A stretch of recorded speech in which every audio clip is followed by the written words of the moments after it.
Hello all, मैं हूँ प्रियांशी रस्तोगी और आप मेरे साथ जुड़े study centre study with Priyanshi में, जहां मैं आपके लिए लेकर आई हूँ difference between for and since. कब फॉर यूज करते हैं, कब सिंस करते हैं यूज, आज हम लोग इस वीडियो में सारे डाउट्स अपने क्लियर करने वाले हैं। आई थिंक 80% ऐसे स्टूडेंट्स हैं जिनको अभी भी कंफ्यूजन रहता है कि कब फॉर यूज करना है और कब सिंस यूज करना है। तो आइए देखते हैं पहला फर्क क्या है फॉर और सिंस में। देखिए, जब भी हम लोग फॉर और सिंस की बात करते हैं, दोनों ही मेरे क्या है, प्रेपोजिशंस की कैटेगरी में आते हैं। दोनों ही मेरे प्रेपोजिशंस हैं और दोनों ही जो है एक टाइम की बात कर रहे होते हैं। अगर मैं फॉर की बात करूं या मैं सिंस की बात करूं, दोनों ही प्रेपोजिशंस एक टाइम की बात कर रहे होते हैं। तो फिर फर्क क्या है, कब हमें फॉर यूज करना है, कब हमें सिंस यूज करना है। जब भी हम लोग फॉर की बात करते हैं, फॉर मेरा जो होता है एक पीरियड ऑफ टाइम की बात कर रहा होता है या फिर एक ड्यूरेशन की बात कर रहा होता है। ये सबसे इंपॉर्टेंट बात मैं आपको बता रही हूँ। अभी मैं सिंस बताऊंगी, लेकिन फॉर में जब मैं बात कर रही हूँ, इसका मेन जो डिफरेंस है वो यही है कि फॉर एक ड्यूरेशन ऑफ टाइम बताता है, एक पीरियड ऑफ टाइम बताता है। For example, 5 minutes, 2 weeks, 6 years, 3 days।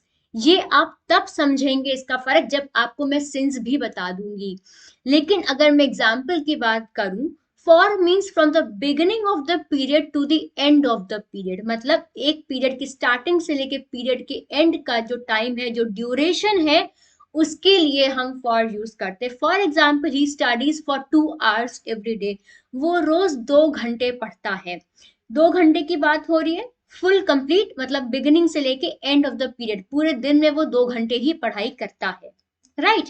अब अगर मैं सिंस की बात करती हूँ, सिंस भी हमने जैसे कि आपको बताया टाइम की ही बात करता है और ये एक पॉइंट ऑफ टाइम की बात करता है, या फिर अगर मैं बात करूँ प्रिसाइज मोमेंट की बात करता है, या फिर स्पेसिफिक पॉइंट ऑफ टाइम की अगर मैं बात करूं तो करता है। फॉर एग्जाम्पल, 9 o'clock, 9 आपका क्या है, आपका एक प्रिसाइज टाइम, एक स्पेसिफिक टाइम है 9 o'clock। 1 जनवरी एक स्पेसिफिक डेट है, मंडे एक स्पेसिफिक डे है। राइट। तो यहाँ पे लिखा हुआ है since means from a point in the past until now. Past से लेकर के अभी तक का टाइम, लेकिन वो अभी भी पूरा नहीं हुआ, it is still in process. He has been studying since 9 AM। समझ लीजिए वो सुबह 9 बजे से पढ़ रहा है और अभी 11 बजा है और अभी भी वो पढ़ रहा है। मतलब वो 11 बजे से लेकर के अभी तक पढ़ रहा है, अनटिल नाउ। राइट। तो he has been studying since 9 AM। पहली बात, यहाँ पे 9 के एक स्पेसिफिक टाइम की बात हो रही, सुबह 9 बजे से पढ़ रहा है। मान लीजिए अभी 11 बजा है, तो he has been studying since 9 AM। और वो कितनी देर पढ़ेगा मुझे नहीं पता है। अगर यहाँ पे मान लीजिए उसने 1 PM पे अपनी बुक्स मतलब वाइंड अप करा, उसने पढ़ाई वाइंड अप करी, तब आप कह सकते हैं कि ही स्टडीज या he has been studying for 4 hours या ही स्टडीड फॉर 4 hours। क्यों? क्योंकि 9 AM से लेके 1 PM तक की आपको एक विंडो मिल गई है, from the beginning till the end. Right. तो आप कह सकते हैं यहाँ पे ही हैज बीन स्टडिंग या ही स्टडीड फॉर 4 hours। लेकिन यहाँ पे वो अभी तक पढ़, कब तक पढ़ेगा ये आपको नहीं पता है। तो यहाँ पे आप क्या यूज करेंगे, he has been studying since 9 AM। यही मेजर फर्क है सिंस में और फॉर में, कि फॉर जो होता है वो आपको एक ड्यूरेशन बताता है और सिंस जो होता है वो आपको एक स्पेसिफिक पॉइंट ऑफ टाइम की बात कर रहा होता है। फॉर एग्जाम्पल यहाँ पे दे सकते हैं, फॉर 20 मिनट्स ड्यूरेशन है, फॉर 3 days ड्यूरेशन है, for 6 months, for 4 years, for 2 centuries, for a long time, for ever. Right. लेकिन अगर मैं सिंस की बात करती हूँ, यहाँ पे आप देखेंगे एक स्पेसिफिक पॉइंट ऑफ टाइम की बात हो रही है, एक पर्टिकुलर टाइम की बात हो रही है, since 9 AM। Since Monday it has been raining, लेकिन अभी भी बारिश हो रही है, रुकी नहीं है, सिंस मंडे बारिश चल रही है यहाँ पे। सिंस जनवरी, जनवरी के महीने से अभी तक चल रहा है, लेकिन वो काम पूरा नहीं हुआ है। Since 1997, we have been living in this house since 1997। लेकिन आज भी इस घर में हम लोग रह रहे हैं। मान लीजिए 2 साल बाद हम लोग शिफ्ट हो जाते हैं इस घर से, तब आप कह सकते हैं कि वी हैव बीन या we lived in this house for 4 years और 10 years, what's the time is, लेकिन सिंस आप अभी भी रह रहे हो, अप टिल नाउ रह रहे हो, इसीलिए आप यहाँ पे सिंस यूज करोगे, ना कि फॉर का। Since I left school, since the beginning of time. तो जब भी कोई प्रिसाइज मोमेंट की बात हो रही है, एक स्पेसिफिक पॉइंट ऑफ टाइम की बात हो रही है, उस केस में हम लोग सिंस का यूज करते हैं। लेकिन जब भी ड्यूरेशन की बात हो रही होती है, पीरियड ऑफ टाइम की बात हो रही होती है, उस केस में हम लोग फॉर का यूज करते हैं। एक छोटा सा डिफरेंस है फॉर और सिंस में। अगर मैं ग्रामेटिकल पर्सपेक्टिव से बात करूँ, अगर मैं प्रॉपर ग्रामर की बात करूँ, तो ये डिफरेंस समझना बहुत जरूरी है। फॉर जो होता है वो हम लोग सारे ही टेंसेस के लिए यूज कर सकते हैं, राइट।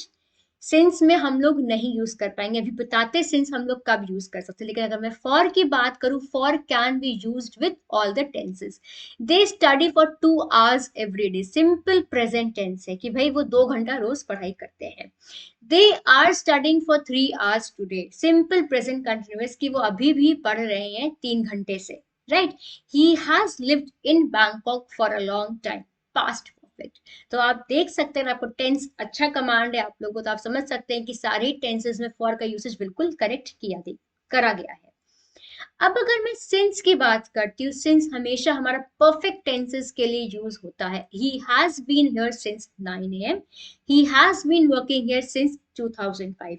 अब परफेक्ट टेंस की बात हो गई, तो आप सबको पता है परफेक्ट में हैज, हैव और हैड का यूज हमेशा होता है। और जब भी हैज, हैव और हैड का यूज हम लोग हमेशा वर्ब के थर्ड फॉर्म का यूज करते हैं। तो आप देख सकते हैं कि हैज के बाद बीन का यूज किया गया, क्योंकि हमें वर्ब का थर्ड फॉर्म चाहिए रहता है। एंड सिंस परफेक्ट टेंस, तो यहाँ पे हमने क्या यूज किया है, सिंस का यूज किया है। तो गाइज ये डिफरेंस जो है, उम्मीद करते हैं कि आपको अच्छे से समझ में आ गया होगा।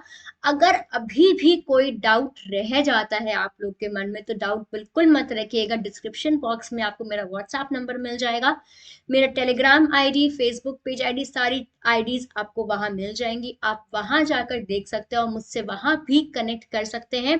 वहां पर भी आप लोग 1 to 1 मुझसे अपने डाउट्स पूछ सकते हैं। बहुत से बच्चे होते हैं जो मैं देखती हूँ मैसेजेस की, मैम आपने रिप्लाई बहुत लेट किया, आपने अभी तक रिप्लाई नहीं किया। गाइस होता है कि कभी कभी मैं शूट पर होती हूँ, वीडियोस रिकॉर्ड कर रही होती हूँ, मैं मोबाइल नहीं यूज कर पाती हूँ, तो उस केस में थोड़ा डिले हो जाता है। बट जब भी मैं आपको मैसेज देखूंगी, मैं रिप्लाई जरूर करूंगी। It is a promise from my side. ठीक है, तो कोई डाउट्स हो आप लोग बेझिझक मुझसे व्हाट्सएप पे पूछ सकते हैं, कनेक्ट कर सकते हैं और अपने डाउट्स पूछ सकते हैं। ठीक है, अगर वीडियो पसंद आए तो वीडियो को लाइक शेयर पर जरूर करिएगा और चैनल को सब्सक्राइब करना बिल्कुल मत भूलिएगा। मिलेंगे नेक्स्ट वीडियो में। Till then bye bye and take care. Thank you.